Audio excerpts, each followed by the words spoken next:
uno de los retos que me dijiste que es más grande de los profesores es poder hacer que el alumno entienda lo que son los conceptos de matemática.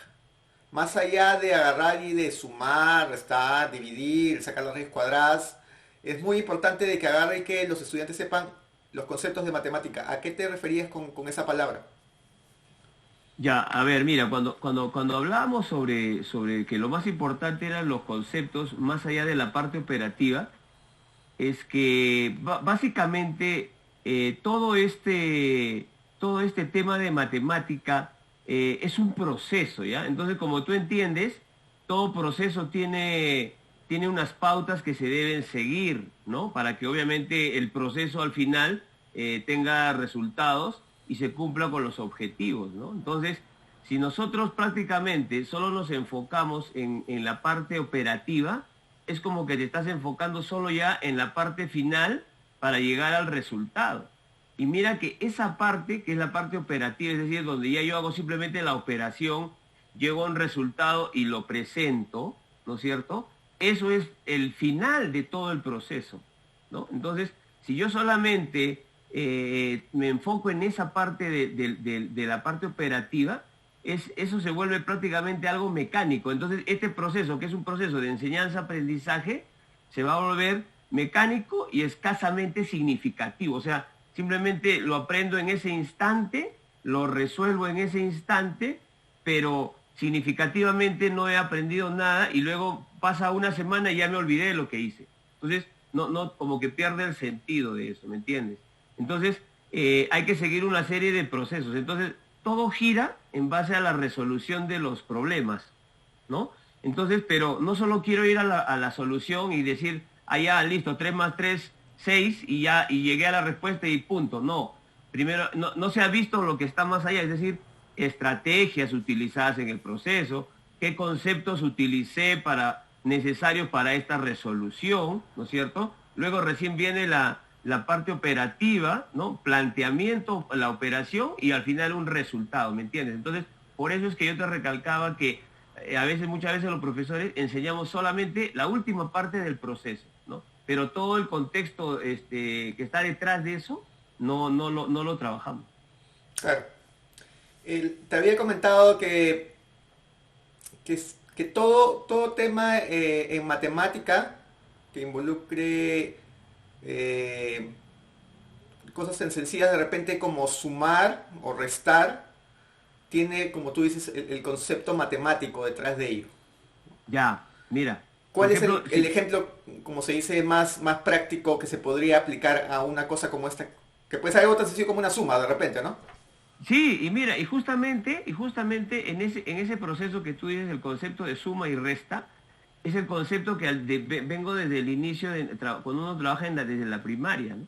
¿Por qué? Porque en la primaria el principio básico de esa parte de la enseñanza matemática es el conteo, ¿no? Entonces nosotros los seres humanos aprendemos a contar, ¿no es cierto? Entonces vemos cantidades, conjuntos y lo trabajamos de esa manera. Entonces mira, este concepto de suma y resta, si yo solamente lo llevo a la parte de la operatividad, es decir, solamente les enseño y le pongo que pongan un símbolo de 4 más un símbolo de 3 un símbolo de igual y que ese resultado les va a dar 7, ¿no? Inclusive si yo a veces llego al punto donde les digo, ya miren, tenemos 7 manzanitas y los voy a sumar con 4, entonces yo lo puedo contar y lo sumo, ¿no? Entonces ese concepto a veces sería interesante, por ejemplo, que yo lo plantee así, ¿no? Por ejemplo, yo te digo, Juan tiene 5 juguetes, Pedro tiene 3 juguetes. Y la pregunta es esta, ¿cuántos juguetes necesita Pedro para tener los mismos que Juan? Entonces mira cómo cambié el concepto, ¿no? Entonces, de simplemente decirle 5 menos 3 me va a dar 2 y ya está. O sea, eso es lo que te decía, si solamente voy a la parte operativa, entonces, y no veo el más allá de lo que ellos pueden aprender, el concepto de agrupar, de comparar, de cambiar algo, entonces prácticamente no les estoy enseñando nada. Entonces, la parte básica de la suma queda en una parte simple, una parte operativa simplemente. Estuve conversando con mi hijo la otra vez. Él está ya por terminar ya la secundaria, bueno, que sería el high school. Claro. Y le estaba comentando por qué a algunos amigos de él no les gustan las matemáticas, ¿no? Porque le tienen tanto rechazo a este curso. Y uno de ellos le mencionó que a él de repente, dada la carrera que él quiere seguir o quiere tomar, que en este caso sería artes o dibujos, no le parecía ni interesante ni necesario, hasta a veces decir no necesario, para tener que aprender ciertos conceptos matemáticos como puede ser trigonometría, como puede ser geometría, como puede ser álgebra. Entonces, ¿qué le dirías a estos muchachos que dicen, no, esto definitivamente no lo voy a agarrar y no lo voy a usar en el futuro, no lo voy a tener que agarrar y tener que recordar o utilizarlo en mi carrera que voy a seguir?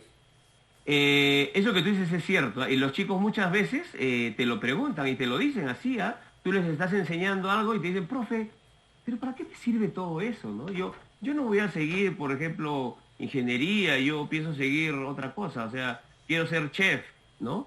Y entonces ahí viene esa dificultad de no entender para qué, ¿no? Entonces, lo que yo te decía al principio, la vez pasada que conversamos, ¿no? Que básicamente todo este proceso de la enseñanza de la matemática desde edades muy tempranas del ser humano, me van sirviendo para generar y tratar de que en el ser humano exista el razonamiento lógico, matemático, para poder luego yo poder resolver situaciones en diferentes campos, ¿no? Tomar decisiones lógicas. ¿Ya? Entonces, eso es muy importante para eso. Entonces, y yo a veces le decía, pero hija o hijo, tú para estudiar chef también necesitas tener conceptos matemáticos claros, ¿no? O sea, tú no vas a preparar una comida poniéndole una cantidad determinada de agua, por decirte, si quiero preparar en algo básico como es el arroz, entonces yo tengo que preparar y tener las cosas en un equilibrio, ¿no? Entonces tiene que haber una proporción, Proporción. no es lo mismo cocinar para 4 que cocinar para 100. Entonces tengo que seguir ciertas proporciones y eso está en la proporción matemática, por ejemplo. Entonces, y hay ciertas lógicas que debo seguir y ciertos procesos que debo seguir. Entonces, eso es esa manera de formarnos a nosotros en seguir procesos, en seguir un orden, lo va generando el trabajo matemático, que también no es algo que sea propio de la matemática. También hay otros campos donde también me pueden formar todo eso, pero la matemática es muy importante para esa parte. ¿Te animarías a decir, por decirte, en el caso de trigonometría, para un muchacho decir, ¿en qué me va a servir trigonometría? ¿En qué me va a servir conocer las relaciones entre seno, coseno, tangente en el futuro? Ya, mira, por ejemplo, porque uno podría decir, bueno, con que sepa las 4 operaciones fundamentales, creo que esto es suficiente, ¿no? Pero es que lamentablemente para resolver las 4 operaciones fundamentales no necesito desarrollar mucho razonamiento, mucho pensamiento ahí, ¿no? Entonces, por eso que la matemática tiene etapas a medida que uno va creciendo, o sea, va de la mano con el desarrollo del crecimiento de la edad de la persona, ¿no? Entonces, cuando uno va creciendo más, ese pensamiento matemático también va teniendo mayores dificultades. Y la trigonometría en sí, no te olvides que es una relación que hay. O sea, es decir, en la trigonometría, su esencia es cómo relaciono yo los ángulos con los lados, ¿no? Entonces, en ese tipo de trabajo, en ese tipo de tratar de encontrar solución a las dificultades de ese tipo, se va formando un pensamiento distinto, que no lo tiene la geometría, por ejemplo, ¿no? En la trigonometría yo tengo que relacionar, buscar cómo relaciono ciertos parámetros para llegar a un objetivo que es encontrar, ¿no? Entonces, en geometría el cantar es otro. En geometría yo tengo que aplicar más bien principios, propiedades, ¿no? Para encontrar una solución. Entonces, te das cuenta cómo cada campo, el álgebra tiene otro tipo de pensamiento. O sea, cada uno es como que va completando una parte de un pensamiento matemático lógico al final de razonamiento, ¿no? Etapas distintas también por los años, ¿no? Empezamos Así desde es. pequeñitos a agarrar y conocer las cosas tan básicas como formas geométricas, como agarrar y cómo hacer los primeros conteos, que es totalmente distinto a un muchacho ya que va a terminar la secundaria o el high school acá, donde agarra y su cantidad de habilidades, como tú dices, ya mentales o de abstracción y de razonamiento lógico es totalmente más complejo, Mira, avanzado, ¿cierto? mira lo que tú acabas de decir, habilidades, habilidades. Entonces, mira, por ejemplo, si yo te, mira cuántas habilidades, por ejemplo, yo puedo desarrollar, ¿no? Por ejemplo, cuando yo trabajo, por ejemplo, un tema de funciones, ¿no? Entonces yo desarrollo habilidades para poder graficar, ¿no es cierto? Para poder sacar cálculos, para poder, por decirte, no solamente utilizar la regla, la escuadra, ¿no? Trazar, inclusive ahora ya más moderno, utilizar software para poder graficar, ¿no? Entonces, hacer el análisis de qué pasa en cada momento de ese gráfico, ¿no? ¿Qué ocurre aquí? ¿Qué ocurre entre el punto 3 y el punto 4? ¿Qué ocurrió aquí? Entonces, ya viene otro tipo Entonces, a medida que uno va creciendo, va adquiriendo mayores habilidades en el campo de la matemática, pero que al final no necesariamente tú vas a ser un ingeniero, ¿no? Al final puedes terminar haciendo cualquier carrera, puedes ser abogado, ¿no? Y sin embargo, utilizas todo ese concepto para resolver las diferentes situaciones que se te presentan a lo largo de tu vida. Otra de las cosas que me comentó mi hijo respecto a por qué algunos muchachos no sienten sencillo o no ven sencillo aprender el curso de matemática es por la relación que hay entre alumnos y profesores. Muchos de los profesores agarran y vienen pues con una cara pues, de repente de gruñón, de que quiere imponer mucho miedo, respeto dentro de la clase. Y pues el estudiante no se siente pues con la debida confianza de poder agarrar y de poder preguntarle algo que no han entendido dentro del curso. ¿Cómo ves tú la relación que hay entre alumno y profesor para que la clase pues se llegue con mucho más fluidez y que los muchachos puedan agarrar y puedan entender mejor el concepto o los conceptos de matemática? Mira, lo que tú estás diciendo es un punto bien importante y muchas veces también es complejo, porque primero que a veces confundimos los maestros, confundimos el hecho de que yo debo ser el maestro debe ser muy estricto, muy vertical, hasta le debo poner la cara de más malo que pueda a los chicos, porque pienso que así domino mi clase, ¿no? Entonces, esa es la idea que a veces tengo y voy perdiendo el verdadero objetivo el propósito de lo que es mi clase, ¿no? Entonces, el hecho de la enseñanza, el hecho de que yo quiero que aprenda algo. Entonces, es bien importante la química que debe haber entre los alumnos y el profesor, sin perder lo más importante que es el respeto, ¿no? El respeto. Pero el respeto no se gana a la fuerza, diciéndoles, siéntate o te pongo cero, ¿no? O sea, cosas de ese tipo, ¿no? O cállense, ¿no? O cállense, ¿no? Nadie pregunta, ¿no? Lo que yo digo es ley, cosas te estoy exagerando de repente lo que digo, pero puede pasar así, ¿no? Porque entonces el alumno tiene miedo de preguntar, ¿no? Entonces, tengo miedo porque de repente el profesor, y porque muchas veces pasa, ¿no? Profe, te tengo que hacer una consultita, ya, después, ¿no? Cosas de ese tipo. Entonces, voy perdiendo ese contacto, esa comunicación, en dar la confianza necesaria a los chicos para que ellos se sientan libres de poder preguntar todo lo que se les ocurra y justamente eso enriquece el aprendizaje, ¿me entiendes?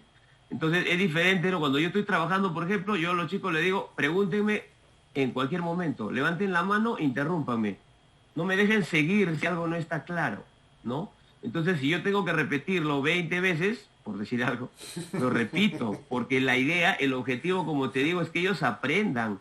No tanto es en cumplir lo que mi programa que yo tengo que cumplir y lo cumplo a la mala, no me importa si aprenden o no aprenden. ¿Te das cuenta? O sea, esas cosas son las que a veces van un poco tergiversando la verdadera esencia de la enseñanza, de la matemática y de otros cursos también, ¿no?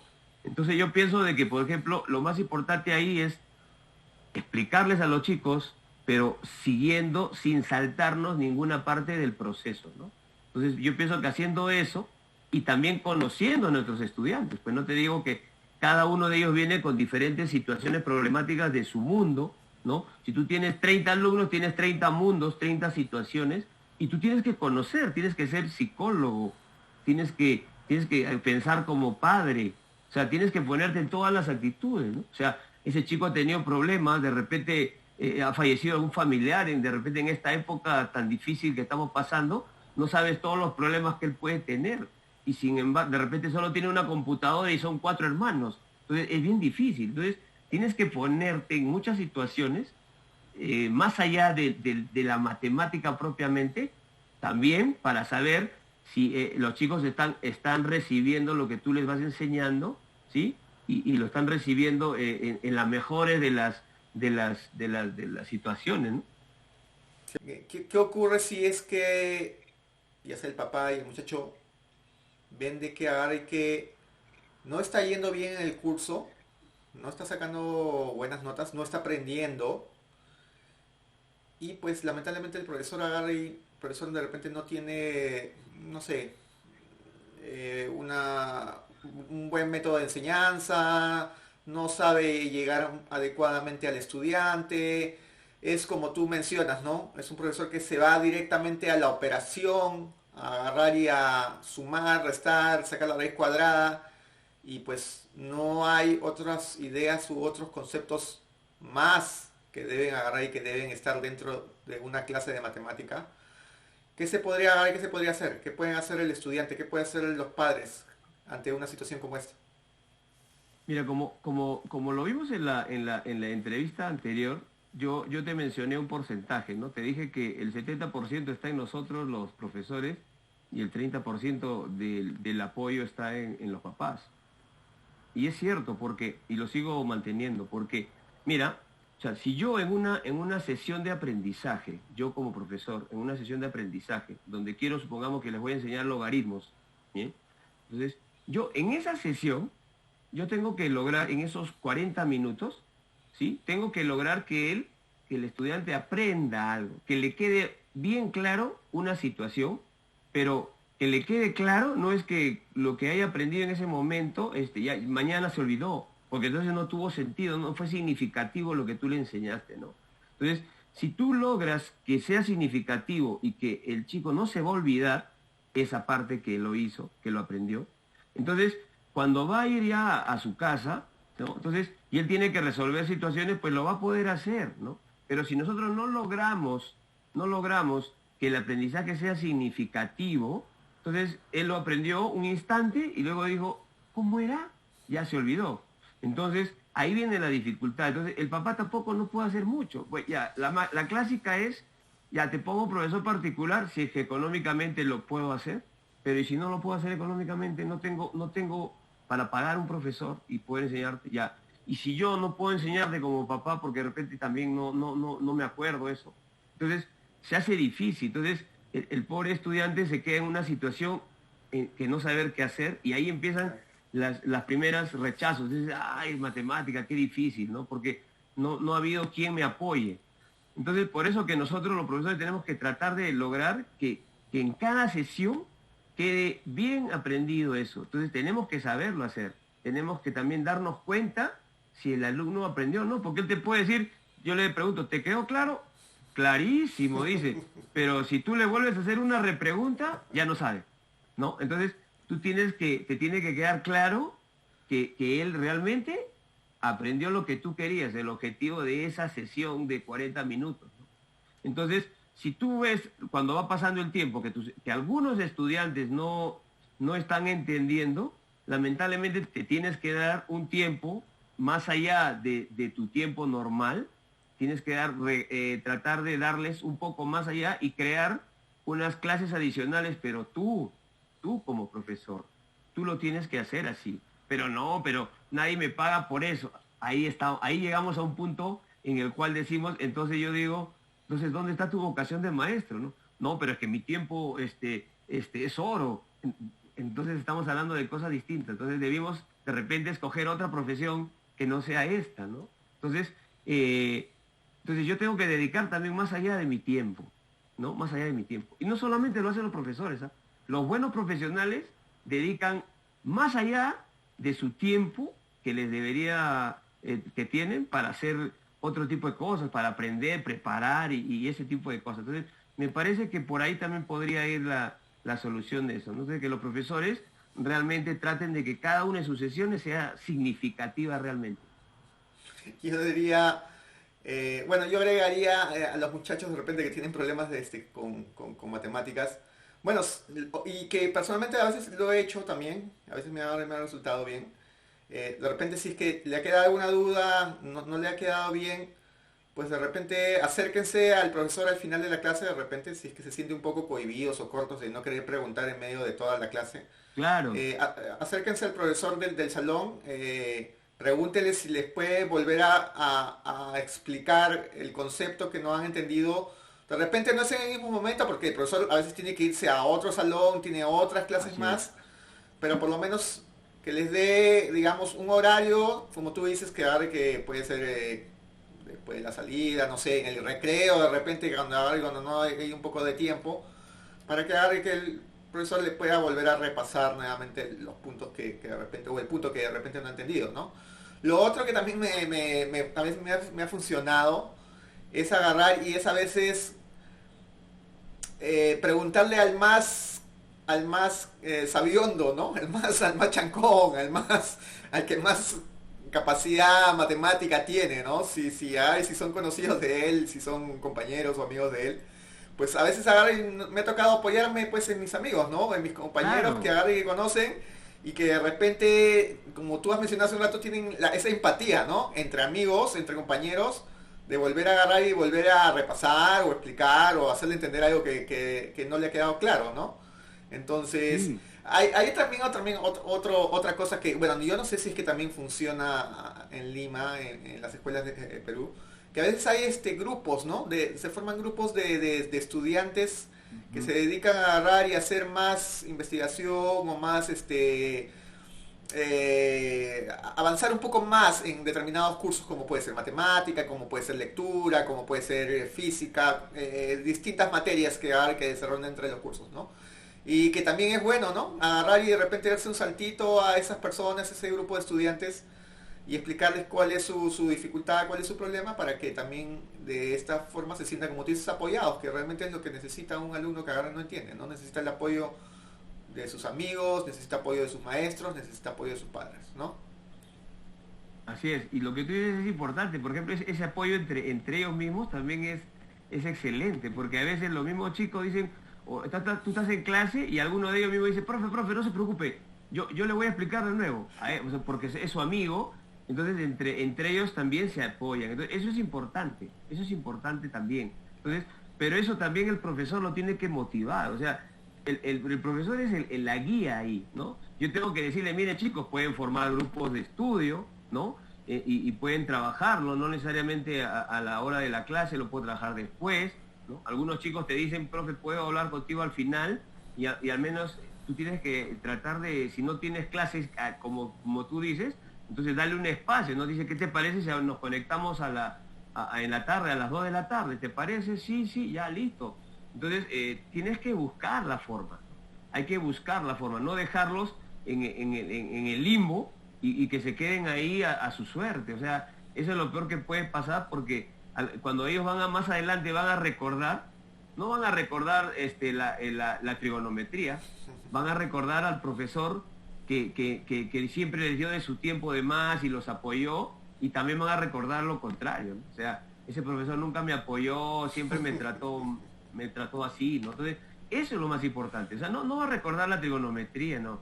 Va a recordar qué tipo de persona, de ser humano fuimos nosotros, ¿no? Eso es lo que más va a recordar. Muy importante. Un último punto, Eduardo, y también eso también como se dice para ahora y para ayudar a los muchachos que de repente también tienen problemas en clase, utilizar los recursos en línea, ¿no? Los recursos en internet, ¿no?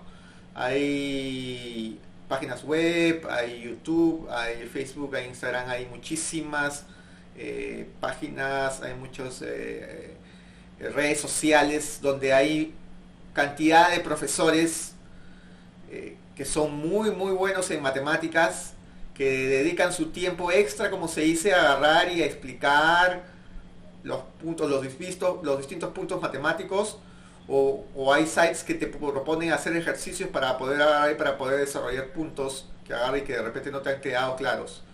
¿Qué aplicaciones en línea recomiendas tú para agarrar y para la gente que quiera hacer, como se dice, el aprendizaje uno mismo, ¿no? Un Claro, autodidacto claro. de buscar la información fuera, en los recursos por internet.